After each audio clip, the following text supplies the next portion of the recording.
I hope you're doing great. It's nearly lunchtime, but just before that, I would like to pitch you something that Steve Jobs would have loved to pitch. Okay, and this is about how at Birdz we truly try to find a use case benefits within these digital technologies. Just to give you a glimpse about our, just testing the yeah. We belongs to a group named Veolia, which is totally involved and dedicated in environmental services across cities and industries. What we do in this company is that we try to really achieve sustainable benefits in using technology to better perform and also find new services. And in particular, what motivates us is a simple but still very serious statement about the global warming, which we see in different countries we operate, in 61 countries across the globe, in more than 100 million inhabitants we serve. We see globally that in many cities and suburban areas, there are many challenges that we need to face across our environmental safety. So how can we do more, even considering that there is a paradox using technology to make some ecology? Because fundamentally, using digital hardware and electronics, we couldn't believe differently that it has its own footprints of pollution. So if you want to understand the mindset of Birdz and Veolia, we are happy to share, and we exhibit if you want to talk. The point is that we always try to find the best environmental trade-off between the footprint of technology and its pollution, and the benefits cumulated we generate for our users. So to give you a glimpse of what we do in different area, we try to see as much as we can the big picture. So the big picture is that buildings, roads, and people living in cities are fundamentally using public services. So basically, a city is a service public package, and people start to live in cities because the wellness is high, the employment rate is good, and that it's good to raise children for education. But when you see that a city has many different hidden services that you need to provide and serve: water, waste, energy, and you need to do that in an ecosystems where it's not only based on human-centric, but also nature-centric. We will see that biodiversity is mainly impacted by human activities. And what we see since the 1995, when Bill Gates was the first one to challenge Cisco to create a techno city. Yeah, I don't know if you remember about this, but that was Bill Clinton that really started to evangelize a smart city concept across the globe. Now we see that many cities have made the shift, trying to connect more assets to better operate, to better manage. Now, if we go more from the concept and the global view to a yellow slide for the LoRa Alliance about the verticals we have. Here, what I'm going to pitch to you is what we're doing about 3 concrete use cases that we have today. So water management, waste, air quality. And I'm going to pitch you a new one that I hope you'd love. So for water, what we're doing for water. Today, I invite you to go and listen to the pitch of Laure Simon from Veolia at 1:30 p.m. In the utility panel with Rémi Demerlet. Laure Simon is from Veolia, and she is the national project director for what we call the télé-relevé. We will never make this French system become global, but this is AMI system. How do we make water metering system connected? And we are doing this since 20 years. And in 20 years, we have made different cycles of technology to connect through AMI our meter assets. And what we've seen in the last 4 years is that actually LoRaWAN has been consistent choice in terms of multi-servicing connectivity network for low-power devices that can last long, 15 years, maybe more. So we are in slow business. Basically, environmental services is very slow. And we have found players, an ecosystem in which we can build up an end-to-end solution that permits us to connect consistently services to our client, to better bill, to better find leaks. What you can see here, just on the right side of the slide, is some numbers of contracts we are here in France. And in the environment where we are just here, in Palais des Congrès at Porte-Maillot, you are covered by the service which is described in this slide. All the Paris suburbs area is connected and served by us. And what we see is that beyond technology, the true value of data and metering is how we can transform that into a practical sensibilization of users about their water footprint, and also from the utilities to better save the resource, in particular living leaks. So for example, we have seen that thanks to these services, we can communicate better with end users, more than 32,000 just for the year 2019, to prevent and alert them that they were having leaks on their premises. This is something that totally grow to higher grounds the services we can bring to our clients, dropping down their questioning about the water rate and the bill. When you understand how much water you consume, voluntarily or not, and when you can be billed on real consumption rather than estimation, then you start to create a transparent services, which is a dream of any kind of utilities. This is what we do for water. Now, we do not only consume better, we also drink better. One aspect of water, which is something that we are totally passionate about at Birdz, is that you do not drink electricity or gas, but water is something very biological. You have intimacy with this resource. But there are regulatory frameworks that oblige operators to provide very clean and high quality standards water, potable water. How do you ensure from the production plan to the tap that this water is safe for consumption? So drinking water quality monitoring, it's really a complex thing because you need a different geographical point, very spaced within each other's during the distribution chain, to monitor that actually the water is still potable and that some pipe burst or pipe leaks that create an open bacteria entry into the water network can pollute, or even backflows can pollute the drinking water in the pipes and then be distributed at the end to the end clients. Here we have released 2 years ago with the CAPTA system, which is a patented system from Veolia Birdz, a LoRaWAN version of this communication sensor, active chlorine, temperature, turbidity, conductivity, all parameters that are important to figure out the profile of the drinking water for potable compliance with regulation is measured and monitored through LoRaWAN by this sensor.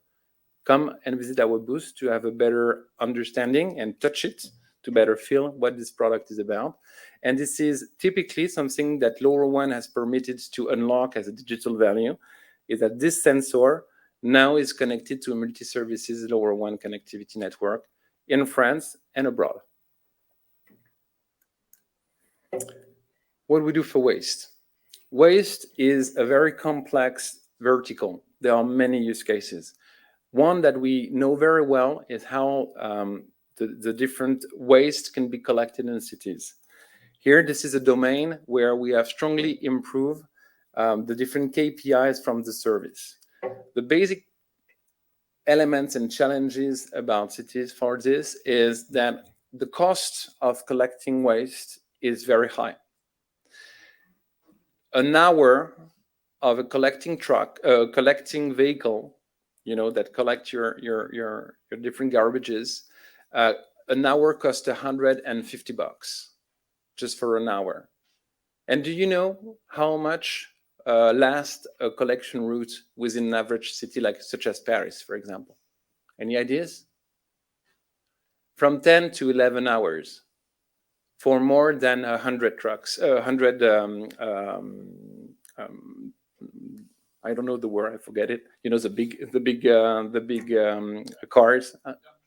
Dump trucks, yes, exactly. The big dump trucks. So you can imagine how much it costs every day, all the year. The second is the sanitary and the security issue. We can see that actually if it is not well managed, those points of collection, drop-off bins, could be generating some security, notably fire risk security. And on the other hand, it is also something which touches the wellness of living in a city.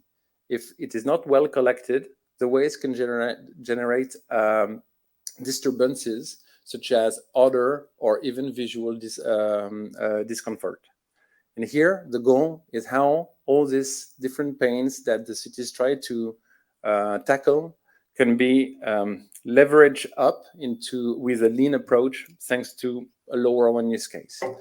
So you take a bin, okay, container, and you measure the dynamic of how it is getting filled by your different garbages. The dynamic, based with ultrasonic sensor, permits to do two things. Is it full? And what is the dynamic of fullness of this container? And thanks to embedded firmware, you can then predict, look into the future, when will be the time to best collect this, and associate it to route management. Then you can achieve something that was not achievable before, that are seen on this slide. So this is a small Rex KPI slide from a city nearby the Paris suburbs in the northern part, where it is approximately 300 waste containers. So it's a city of approximately 40,000 inhabitants, for example. This is the ratio. And by just putting fitting sensors connecting to LoRaWAN and the correct route optimization application, they have been able to do one thing. First is to collect bins that was more full than before, because the average fullness of a bin when it is collected manually is 50% of 40%, 50% of completion.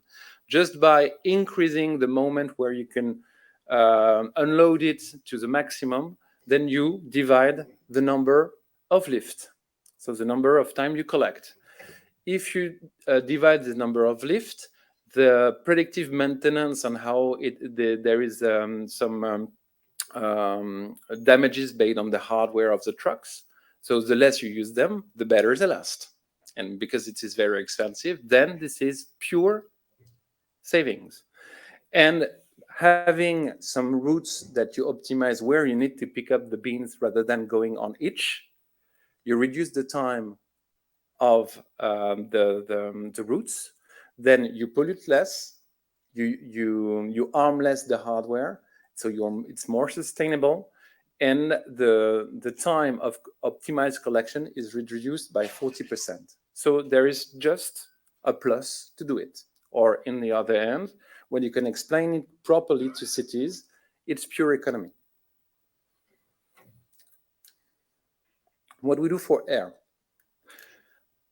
So air is a new aspect that you certainly have read from the World Health Organization, where we see that the fine particles, in particular the 1 micrometer diameter particles, are very harmful for the health. And of course, it has taken time before the 1 micrometer gabarit has been regulated, but now you can measure this. What we do here is that we have connected different sensors. So in that case, we are not manufacturer of the sensor. We work with network operators, but at the end, we do the application and the decision making about if yes or no, the air is good, if there needs to be an alert about when you need to open windows, and if not, to reactivate the air system purifier, and to have a digital application that help site managers to better foresee what they need to do at what time. Again, digital and LoRaWAN help multi-use cases to help operators to better see what is happening, when is happening, and what they should do according each event. We have made some use case with Veolia in different schools around France, where actually we have seen that there was a need to replace the air ventilation purifying system. And we also have proven that actually the CO2 concentration after a day of using the school. There was high concentration of CO2 that could be dropped down, reducing courses and also spacing, time between two courses. It might seem simple, but just knowing the solution, it's very easy to act when you know the solution. It's very hard to change when you don't know how to. This kind of solution helps to better perform. And now, into the conclusion of my speech, and also something that totally thrilled me, and I'm very proud of to work at Birdz for such a kind of application. What do we do for biodiversity? Maybe you've heard that actually in the world, every 20 minutes, a species is disappearing. Of course, this is not that deer on the picture. This is small insects, small birds, some different species that could be old, and some vegetables. The point is that actually we do not absolutely have any possibilities to start to quantify in how much proportion and pace the human activity has an impact on this dynamic. On the other hand, it's very long and very difficult to make an inventory. You need to work with ecologists. It takes time, more than 3 to 4 years, and it's very fragmented. So when you want to try to shrink the challenge of how can I use technologies of digital to address the problematic of assessing biodiversity impacts, that was a challenge that we have put to ourselves 2 years ago. Today, we are very proud to announce this year that we are launching a new system that is listening to the nature. We're using technology of different ultrasonic micro that permits to do one thing. It's to listen to nature. This name is LECO, and we will be more than happy to show you the overall solution on our booth. LECO is very simple to understand, more complex to design. This is a station fully sustainable with a solar panel system that permits actually to listen the acoustic signature of different species of bats, of grasshoppers, and of butterflies. So for the moment, we don't have a lot of species that have been characterized. We are working with the National Museum of Natural History of Paris. So they have the knowledge, and we have digitized this knowledge into algorithm in order from the signature that we collect from the hardware, what you see on the screen, the LECO hardware part, we can value that into a dashboard with very simple and very first biodiversity indicators. That these are the first one of their kind in smart city use cases. So we monitor in real time during all the year, between days and nights, different types of species.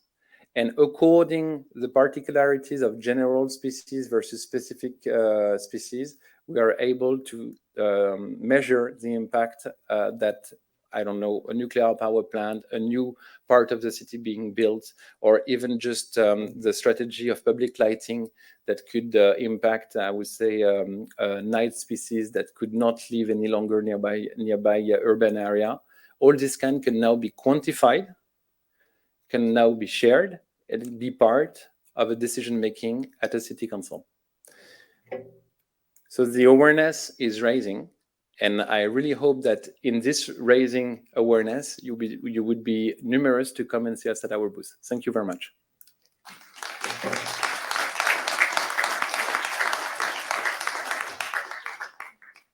Any questions? One question for me. Can you use the mic? Can you use the mic in front of you? Okay. Hi, John Chambers, Core Wireless. Very interesting and really good presentation. I'm really quite specific around my question. It's around go-to-market. You mentioned you work with network operators, but I didn't get a feeling for how you go out and do business with ecosystem partners. Maybe you could help me understand. Yeah. It depends on verticals. So as you know, there are not such things as a company that can rule it all. It doesn't exist. So there is a conflict between the vertical experts and the horizontal experts. The network operators really sees things, IoT, Internet of Things, as an horizontal view, that things are all equal and can be connected by any means and matters of technology of telecommunication, LoRaWAN, for example, and other technologies. At Birdz, we believe that the value is still very verticalized. And there is a simple fact to prove it still today, is that most of the public tenders are addressed and published around one vertical. There are some new types of tendering consultation where you have multi-use cases. It's very new, maybe 18 to 24 months, but it's very new and still very shy as a trend. So there is no such as a smart city market steady and consistent today. It's really an emerging.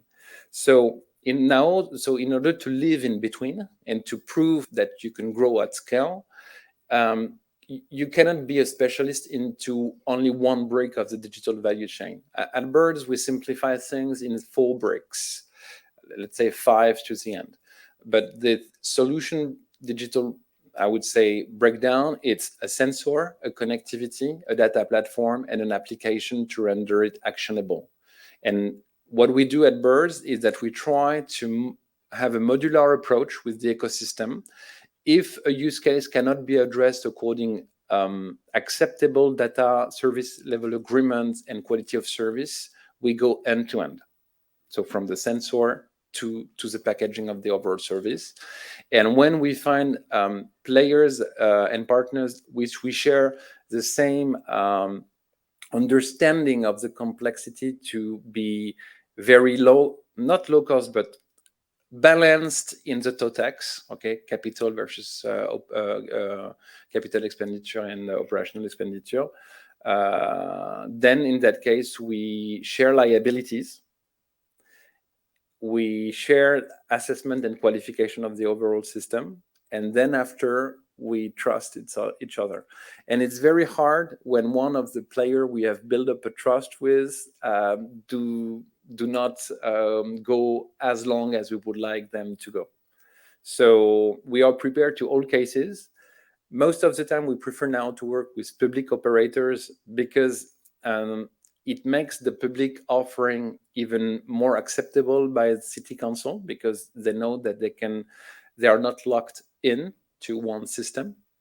But at the same time, we also need to be in a paradox where we need to base on one of our key partners that would not stand still up until the end of the contract because their management would have decided to stop. So it's very difficult. One number, maybe, our average contract duration, it's 12 to 15 years. In the telecommunication business, the approximate time, this is my CEO that was telling me this morning, for technology is 12 years. So 2G has been 12 years, for example. So we need then to connect cities with a life cycle of technology generation that is lower than the expected time for cities to last. How do we come with this? So we try to finance the gap. Did I answer your question? Yeah, thank you. Ready for lunch? Okay, so thank you for your attention.